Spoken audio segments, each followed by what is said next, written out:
What's going on, y'all? It's your boy Big Stacks Bazingis, 1/4 through the wire, #1 Knicks fan in the world, aka Mr. Know-It-All, and we back with the third episode of Coach P. A lot of y'all been hitting me up and asking me about this, man. I'm so happy that y'all are fully invested into the series. I know a lot of y'all are about to start the season if you haven't already started the season already. A lot of y'all preparing for the Thanksgiving tournaments, and then next month we'll have the Christmas tournament. So I think this is the start of what a series should become consistent. This is the time of the year when I said again, the season will be starting for a lot of y'all. A lot of y'all will have a lot of different situations as far as your coaching or your roles, and we'll get a lot of specific topics and conversations to look at and evaluate and give responses to. So I'm excited. I hope y'all are excited. Again, this is going to be something now that's going to start to become more consistent, something that'll be weekly, and hopefully it'll be a lot more interesting and a lot more better with the season approaching and starting real soon. And I'm looking forward to giving y'all feedback and answers on anything that y'all need to know. But let's kick this episode off with my boy B. Cooper Smith. He says, how can you beat a full court trap consistently? I think first and foremost, what you need to beat any trap is a poised guard. It's important to be poised as a guard and be under control and not panic when you see a trap or a double team coming to you. Being able to slowly make the right read and see what the defense is about to do before it happens. I think the main goal for a trap or anything full court press is to make the offense panic and to make the guards panic to hurry up and throw the ball away. Then it's a turnover, easy bucket, and then you just continue to do it. And before you know it, the team is up 12-0, and the whole other team, confidence is shook, and they're already out of the game mentally. So that's the goal of a press, is to make you uncomfortable. So as a guard, it's important to know that is the purpose, to make you uncomfortable, make you panic, and make you turn the ball over. So now that you know that that's what it's made to do, you should focus on trying to be poised, composed, and making sure that you make the right reads. But I think a poised guard is how you can beat it consistently. Just having somebody that's under control, having somebody with size. I think it's real easier to trap little guards because they can't really throw the ball, and sometimes they have to jump and throw the ball, and when you're in the air, it's hard to have a clear point of view on what's going to happen. So I think poised guards, guards that won't panic, guards that are under control, and guards that can kind of see what's about to happen before it happens. Because a lot of times in the trap, they'll just throw random guys to you, and you'll think something is open, but there'll be a guy that's kind of playing safety, and once you make that pass that you think is open, he'll intercept it. So it's important for a guard to be able to make that read, to say, okay, he's going to take that away. He just allowed me to think that it's open, so let me throw it here. Or, having the creativity to fake a pass to make a pass. You'll hear a lot of coaches say that. You got to fake a pass to make a pass. And I think those are the type of things that your guards need to know. If you don't have the proper guard play, I don't think it's possible to really break a press. I think you need proper guard play, and I think that's all about coaching. As far as the strategy to break a press, that's up to the coach and how your coach wants to run it. A lot of coaches will have a big somewhere in the middle where the guards can dump it to him, and then they can roll out, fill the lanes. He can turn and face and make the next pass to the guys up the court, and you get into your offense if there's not a 3-on-1, 3-on-2 type situation after you break the press. The next question is from No Limit Christian. Shout out to No Limit Christian. He always shows a lot of love. What can you do to get more minutes from your coach?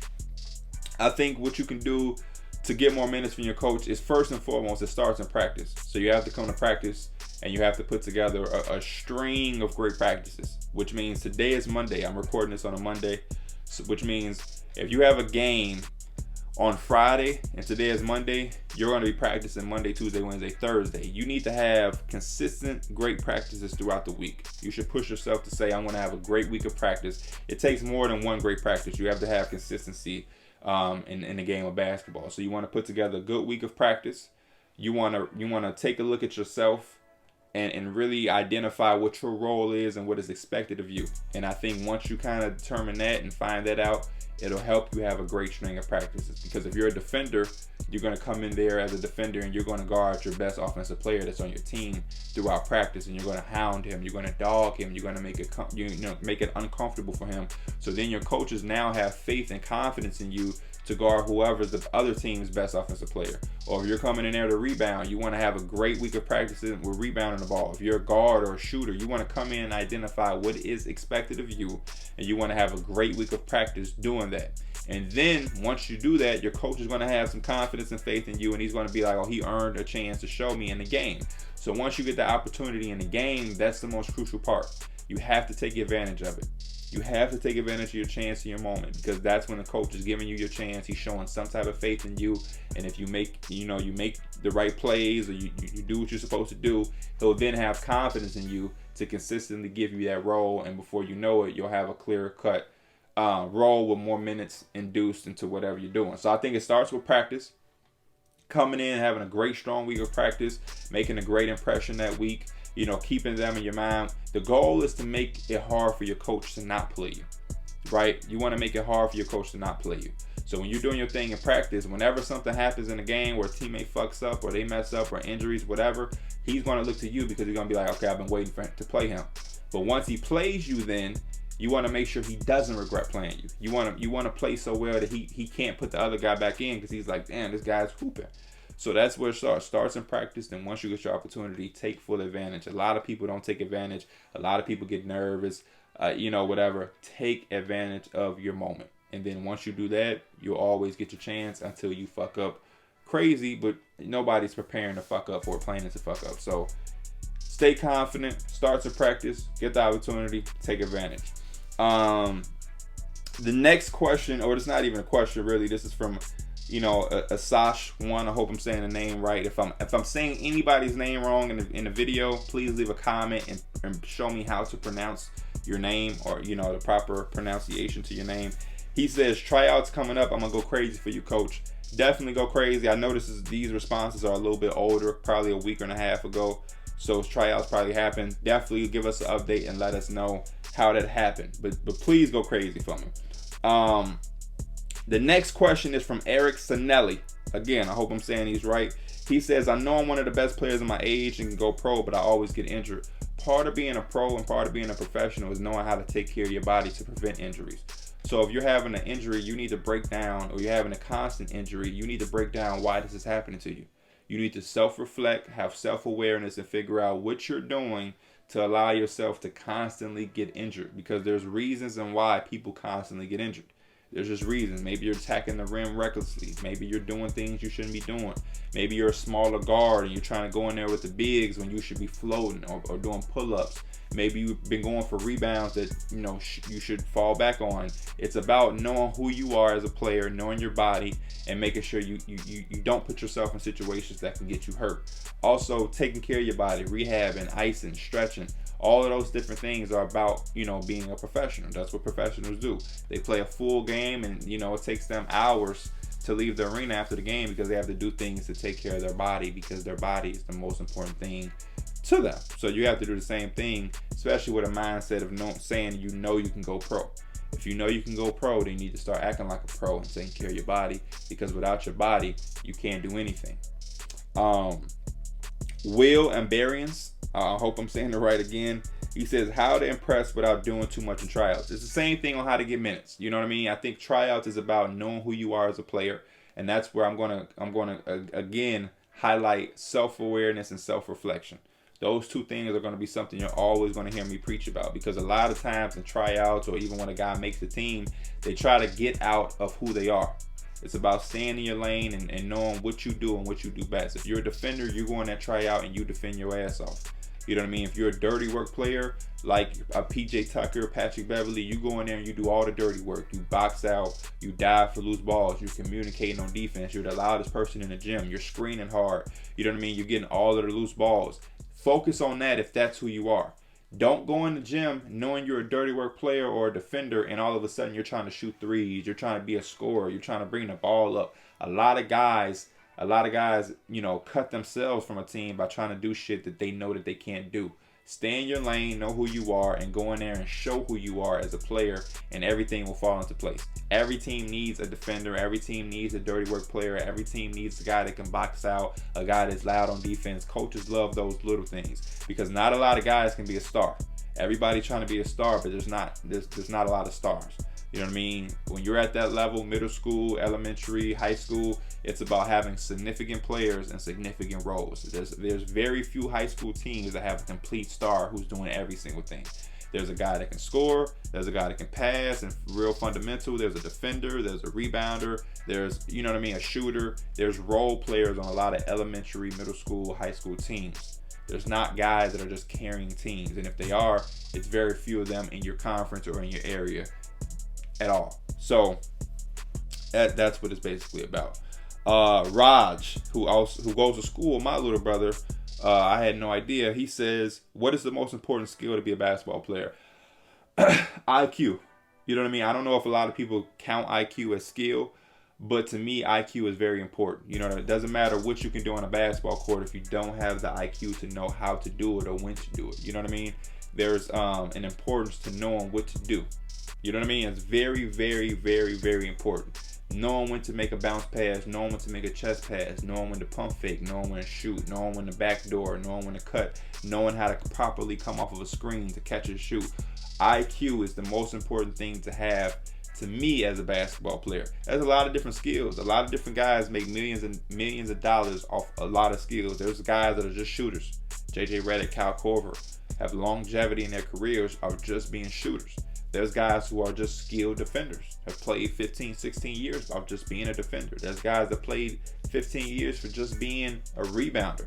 You know what I mean? Guys who just communicate well. So there's different skills. You know, a lot of people, it's just about how skilled you are at that skill. But I think the most important thing is IQ. Knowing what to do with your skill or what you're good at can take you a very, very long way. I think IQ is very, very underrated. And I think a lot of people look to, you know, have a 40-inch vertical or all of those things that, you know, you're either kind of born with or born without. But I think IQ is something that you can practice IQ. You can watch a lot of basketball, watch a lot of film, and gain IQ and study the game versus trying to give yourself a 40-inch vertical, which is kind of, you know what I mean? You can try, you can practice, and you can improve your vertical, but, you know, some things are just God-given talents, and some things you can really teach yourself. And I think IQ is something you can teach yourself and form habits of watching basketball, breaking it down, and learning as much as you can, because there's never too much basketball that can be learned or that can be known. So IQ. Chris Adams says, already know what team I'll be on with tryouts next, but how can I find my role / get a bigger role? I think that's a big part of self-awareness and you know, self-reflecting, knowing who you are, paying attention to your surroundings, paying attention to your team, paying attention to your coaching and what they ask and what they do and what type of situations they put you in. That's how you know your role. If you're always guarding the other team's best offensive player, you're the defender. You know what I mean? If your coach is getting on your ass about rebounding a ball because you're not rebounding enough, then he views it as a rebounder. You know what I mean? You should kind of know your role by how the team plays you. You know what I mean? If you want a bigger role in practice, which I told in the previous answer, you showcase that you can do more. You know, your coach may only think you're a defender, but if you feel like you can get a rebound and make some, do that in practice. You know what I mean? Do it in practice and earn that respect as a playmaker, or earn that respect as a scorer, as a guy that can shoot. So when the game comes, you get that opportunity and your coach has confidence in you. It starts in practice, but knowing your role and just knowing all of that comes from, you know, kind of self-aware, you know, self-reflecting and just being able to read and pay attention to how they're playing you and what they're asking of you. Because everybody has a role on the team. Everybody.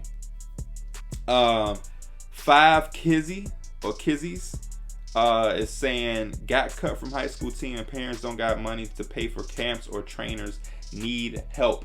I think that's bullshit.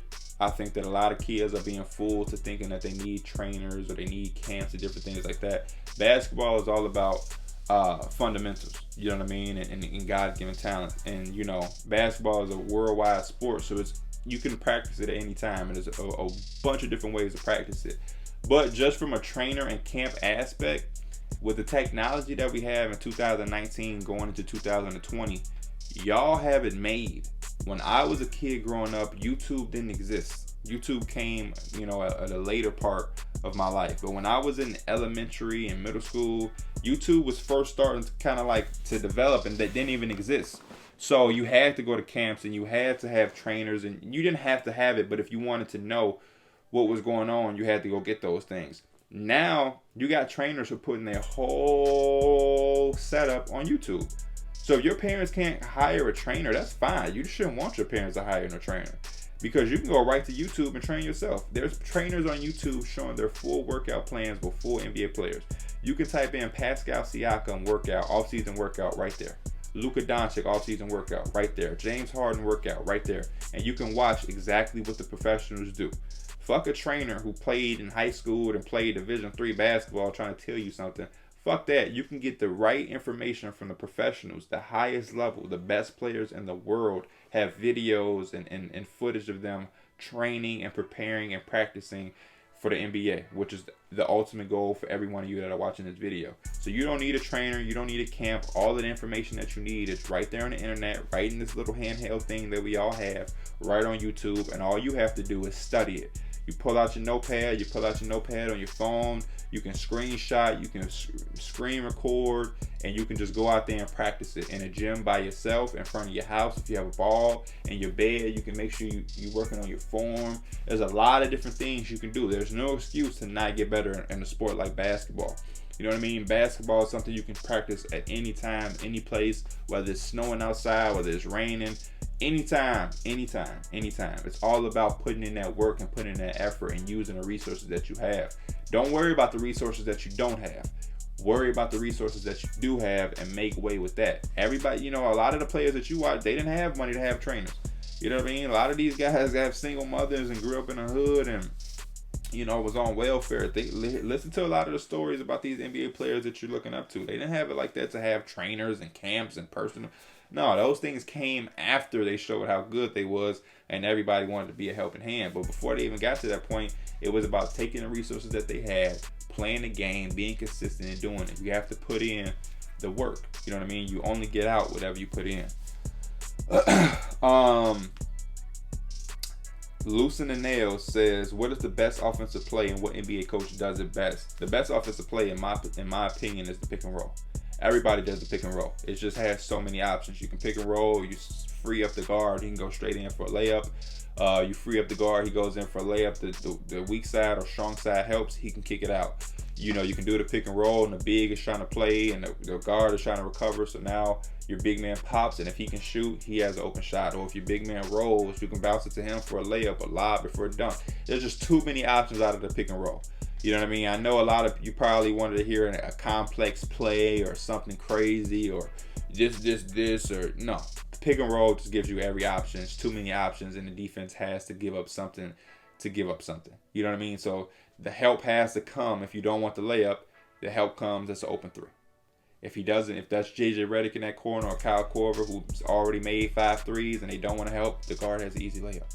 So it gives you so many options. It's very simple. It's easy to understand, and it's just the best to me. It's just the pick and roll. It's just very simple.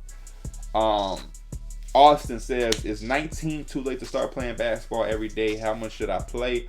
No. It's never too late to start playing basketball, and it's never a such thing as playing too much basketball. Just play the game, have fun with it, don't overthink it. There's no such thing as too much basketball. Just play, and have fun,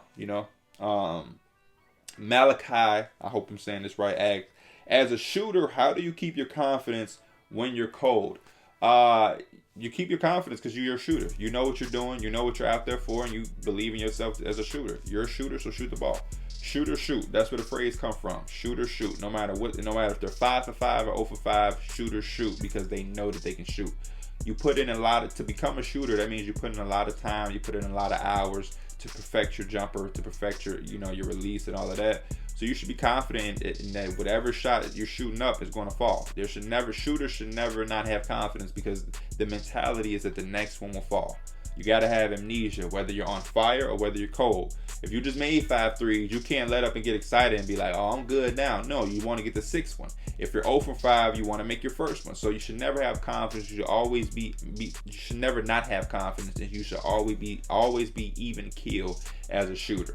Always be even keel. Never get too high, never get too low, and believe in what you practice in. You put in all the hours so that you don't have to second guess what you're doing out there on a basketball court, especially as a shooter.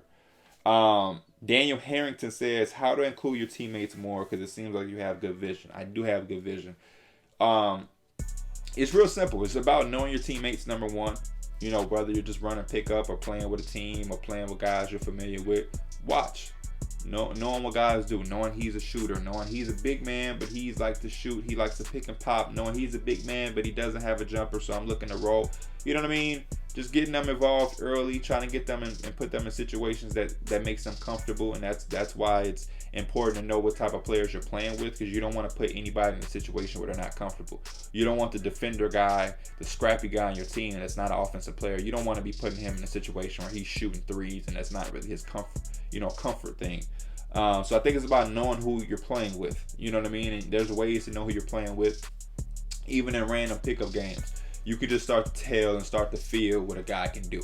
You know what I mean? You start putting guys in certain situations, and just making an effort to do so. You know, you want to do it, so you have to put that effort in. You don't just walk up and just do it.